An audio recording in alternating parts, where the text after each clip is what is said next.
Bom dia, meninas. Graça e paz do Senhor seja sobre a vida de cada uma de vocês neste dia abençoado que o Senhor nos presenteou. Hoje nós estamos conversando sobre Esther, o livro de Esther, no seu capítulo 8. Mas eu quero conversar com você um pouquinho mais específico sobre um tema muito legal. De gata borralheira à princesa. De gata borralheira à princesa.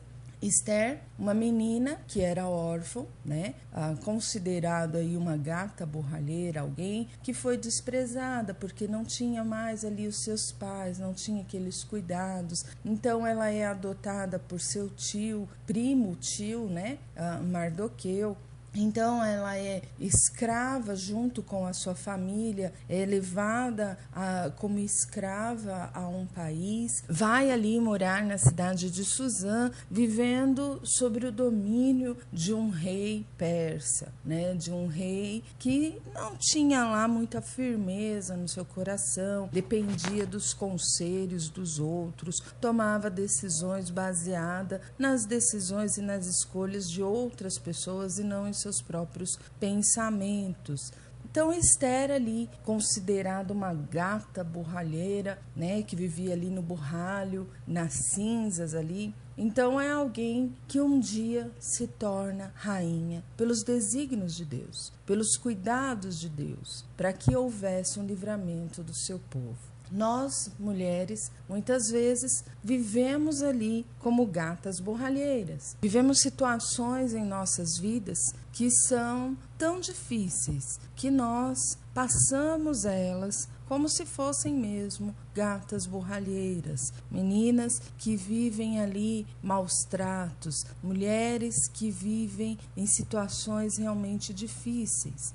Mas como nós podemos nos tornar rainhas, sairmos do borralho e nos tornarmos rainhas, nos tornarmos mulheres preciosas? Eu vou te dizer qual é a chave, qual é o segredo para que você deixe de ser uma gata borralheira e passe a ser rainha. O segredo chama-se santidade. Santidade é o segredo para que você deixe de ser uma simples mulher e passe a ser uma mulher super. Passe a se tornar uma mulher extraordinária. Tudo isso está na santidade. A palavra do Senhor vai nos dizer que sem santidade é impossível nós chegarmos na presença de Deus. Sem santidade, nós não temos como agradar ao Senhor. Sem santidade, não há como estarmos na presença do Senhor, porque Ele é santo e Ele requer de nós que sejamos santas também. Mas, infelizmente, nós, quando olhamos a palavra santa, santidade, nós vemos isso de uma forma muito errada, muito errônea. Vemos isso como algo inatingível.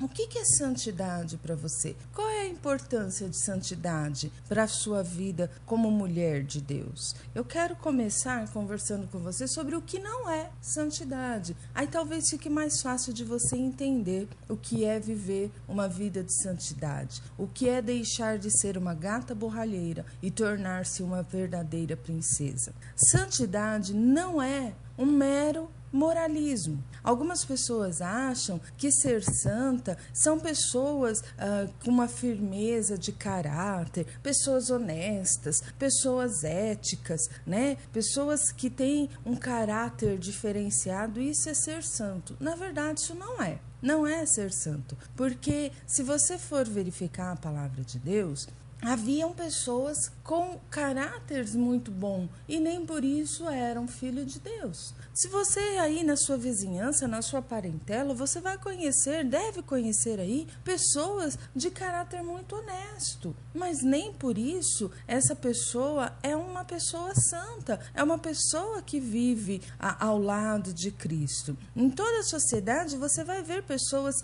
que têm caráter bons, a sua essência moral é uma essência jóia, mas ela não é uma cristã. Ela não é alguém que vive os valores e as práticas cristãs. Não vive os valores e a prática daquilo que o Senhor nos ensina. Então, santidade logo não é um moralismo, logo não é algo simples como padrão moral. Santidade também não é um ativismo religioso. Algumas pessoas acham e confundem santidade com você viver todos os dias na igreja, com você fazer um monte de atividades para Deus. Então acha que aquela pessoa é uma pessoa santa. Não é verdade, né? A palavra do Senhor vai nos ensinar vários casos, né? Um exemplo aí, Lucas 10, 40, 42, até o 42, você vai ver vários casos de pessoas que, embora sejam religiosos, embora tenham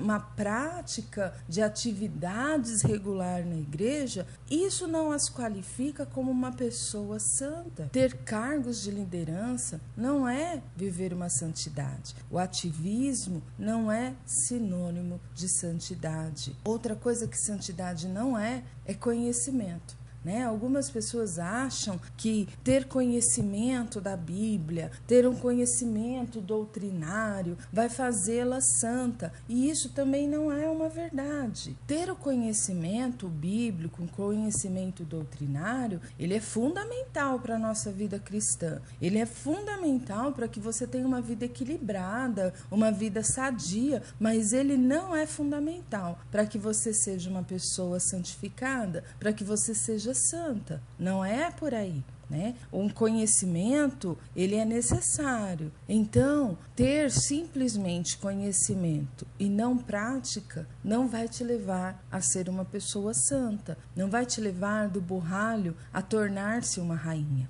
Simplesmente conhecimento sem prática não adianta nada. Outra coisa que santidade não é experiências espirituais. Algumas pessoas acham que tem dons de revelação, é profecia daqui, é palavra dali, e isso não quer dizer que você seja uma pessoa santa. Isso quer dizer que você está tendo naquele momento alguma experiência espiritual. Mas a vida cristã, ela não é comumente, não tem todos os dias esse tipo de prática. Porque para nós o mais importante não são essas experiências sobrenaturais. O mais importante é uma vida consciente, uma vida de comunhão diária e intensa com Deus. Uma vida de experiências espirituais não faz com que nós tenhamos um verdadeiro relacionamento com Deus. Então, logo, santidade não está aplicada diretamente a ter experiências, arrepios e tudo mais que algumas pessoas colocam, né? O cai na fé, o faz isso, faz aquilo. Não é dessa forma. Uma pessoa, ela não pode ser rotulada como mais ou menos santa, medindo-se isso por experiências que ela venha a ter sobrenaturais. Não é assim. Nós temos que entender que a santidade, ela não vem só porque eu tenho experiências sobrenaturais. Eu posso ser alguém santo, buscar a santidade quietinha no meu canto, né? Não preciso necessariamente estar sacudindo, pulando, fazendo e acontecendo. Então, o que é santidade de verdade? O que é deixar de tornar-se ali uma gata borralheira e passar a ser uma rainha? No Antigo Testamento, santidade ela está relacionada à palavra kadosh, ou seja, santidade ela está relacionada a ter algo separado entre as coisas. Então, a gente está começando a entender que santidade é estar separado, né? Diferenciado. Eu estou separada, eu não estou junta. Êxodo 35, do 10 ao 19, vai nos explicar algo sobre isso, né? Eles separavam objetos, eles separavam utensílios e consagravam aquilo a Deus.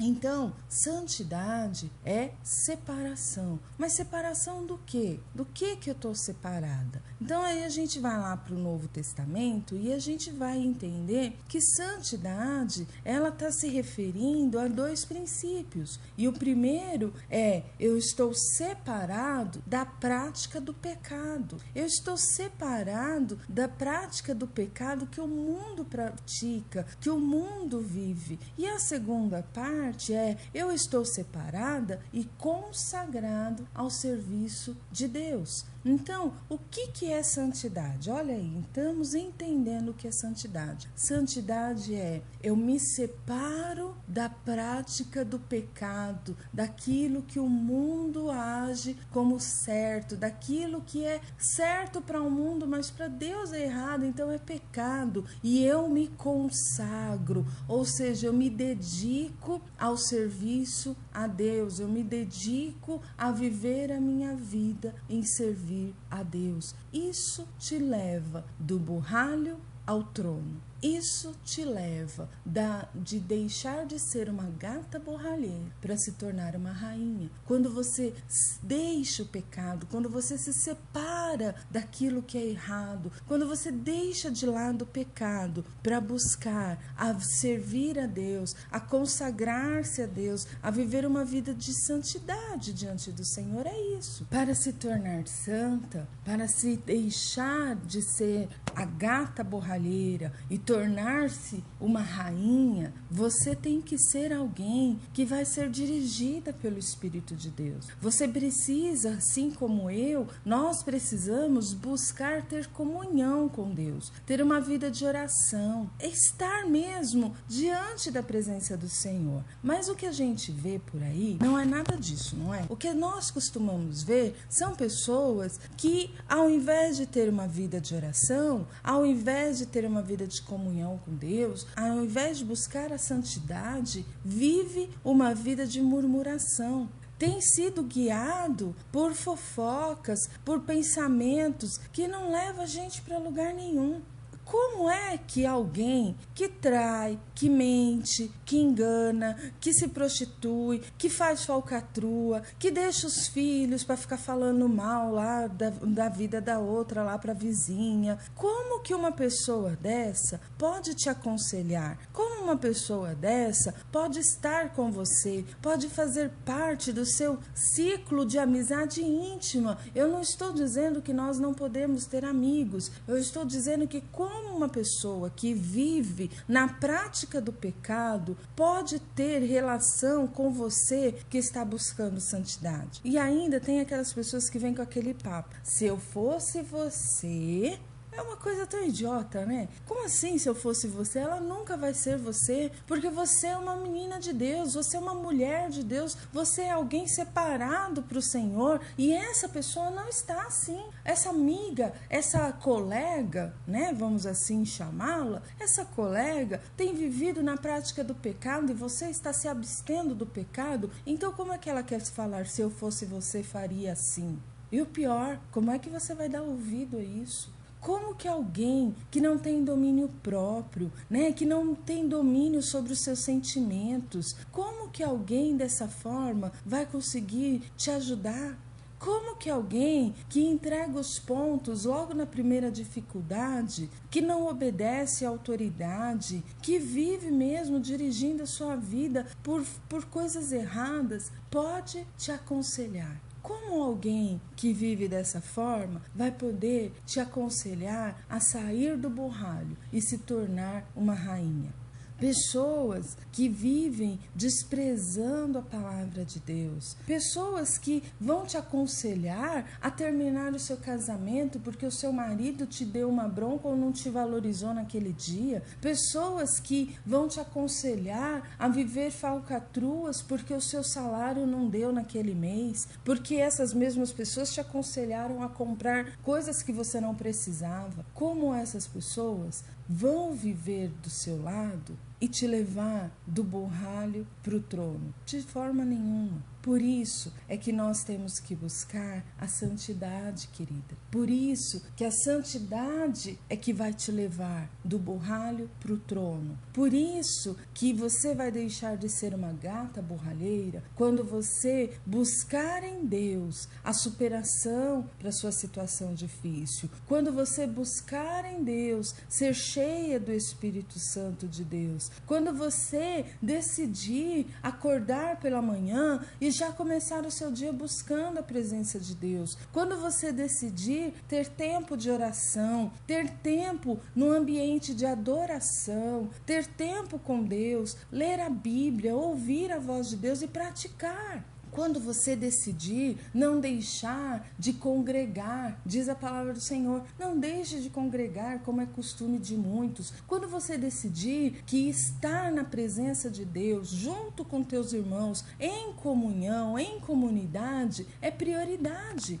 Não dá para você querer viver uma vida de santidade com ansiedade no seu coração, com más companhias, tomando conselhos com más companhias, vivendo na prática do pecado. Isso nunca vai te levar à santidade. E você só vai conseguir isso, tornar-se uma rainha, quando você buscar santidade. A palavra de Deus vai dizer, 1 Pedro 1,16, porque está escrito, seja santo, porque eu sou santo. Tiago 1,4 vai dizer, e a perseverança deve ter ação completa, a fim de que vocês sejam maduros e íntegros, e sem que lhe faltem coisa alguma. Mateus 5,48, portanto, sejam santos como santo é o Pai celestial de vocês.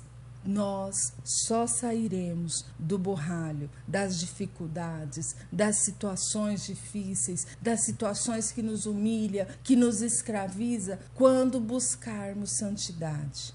Quando entendermos que temos que viver em santidade. E santidade é separarmos do mundo, deixarmos a ação de pecado, isolarmos o pecado da nossa vida. Eu não quero pecar mais, eu não vivo na prática do pecado. E aí eu me consagro, eu me dedico, eu vivo ao Senhor. Isso é santidade. Então, você quer deixar de ser uma gata borralheira e se tornar uma linda, maravilhosa, exuberante rainha? Viva uma vida de santidade. Abandone o pecado e consagre-se a Deus. É assim que você vai ter êxito em tudo que você fizer. Consagre a sua vida ao Senhor hoje. Eu quero agradecer muito de estarmos juntas nesse tempo de devocional. Tem sido muito bom estudarmos a palavra de Deus juntas. Isso fortalece uma outra. Isso também é comunidade. Estamos em uma única unidade. Buscar a face do Senhor. Eu quero agradecer por você estar fazendo isso comigo todos esses dias. Estamos quase finalizando o nosso período de devocional no livro de Esther. Hoje nós estamos estudando capítulo 8, mais 2 capítulozinhos e nós já terminamos essa série de devocionais. Depois, Deus está nos dando novas direções e depois logo eu compartilho com vocês. Eu quero deixar o meu grande abraço a todas vocês e a você, mulher de várias partes do país, de várias partes deste mundo, que tenham acompanhado, que tenham ouvido os nossos devocionais. Eu tenho visto várias amigas, mulheres que eu ainda não conheço. Por favor, se apresentem. Vocês que são aí de Gana, tenho pelo menos 14 mulheres que têm ouvido diariamente nossos devocionais em Gana, na África. Eu não as conheço. Por favor, deixe o seu nome, deixe ali um recadinho para nós no Facebook, ou então deixe o seu recadinho na própria página do podcast onde você está nos ouvindo. Será um prazer poder compartilhar com você mais de perto a palavra de Deus. E queridas, eu quero deixar um desafio para você. Você que não participa de uma igreja evangélica, você que não participa, tem ouvido os devocionais, Deus tem falado ao seu coração, mas você ainda não tomou a sua decisão por Cristo. Eu quero te fazer um convite. Não deixe passar mais um único dia sem que você se achegue à presença de Deus. Então, hoje, tome essa decisão hoje, tome essa decisão agora de receber Jesus como seu único e suficiente Salvador, como seu Senhor, como aquele que vai cuidar da sua vida. Tome essa decisão por Cristo. Hoje, procure uma igreja que pregue a palavra de Deus, uma igreja evangélica próxima da tua casa. Vá servir a Deus. Diga ali para o pastor: pastor, eu quero entregar o meu coração a Jesus. Ele vai te orientar e você vai receber a Cristo no seu coração e vai se tornar uma nova criatura. Se você já vive isso, se você um dia entregou a sua vida a Cristo, mas de alguma forma os prazeres deste mundo, a vontade desta terra te seduziu e você por algum motivo deixou de estar junto do Pai, ali junto dos irmãos, eu quero te fazer um convite também. Não deixe passar mais um dia. Volta para o Senhor, volta para a casa do teu Pai. Deus Todo-Poderoso está te chamando de volta. Então não deixa passar. Lá você sabe que você vai ter alimento. É na casa do Pai que você sabe que você vai ter cuidados, aconchego, segurança. Então não deixa para amanhã não. Faça isso hoje. Procure hoje o regresso a uma igreja. Vá até a igreja. Converse com o pastor. Fale: pastor, eu quero voltar para o caminho do Senhor. Eu quero voltar para os braços do Pai. Por favor, seja instrumento do Pai e cuida da minha vida. Eu tenho certeza que você será muito bem cuidada. Não deixe isso passar. Faça isso hoje. Deus está te chamando para viver uma vida de rainha, não uma vida de gata borralheira. Deus está te chamando para viver uma vida de santidade. E naquilo que for possível, eu quero estar do teu lado. Então, você pode deixar o seu pedido de oração, o seu recado, a sua necessidade. Acesse lá www.facebook.com/devocionais para mulheres. E aí você pode deixar um recadinho, o seu pedido de oração. Eu vou ter o maior prazer em te responder, em orar com você, em estar do teu lado. Que a graça e a paz do Senhor seja sobre a tua vida, que o favor do Senhor e a misericórdia dele alcance o seu coração neste dia. Um grande abraço, queridas. Até amanhã, em nome de Jesus.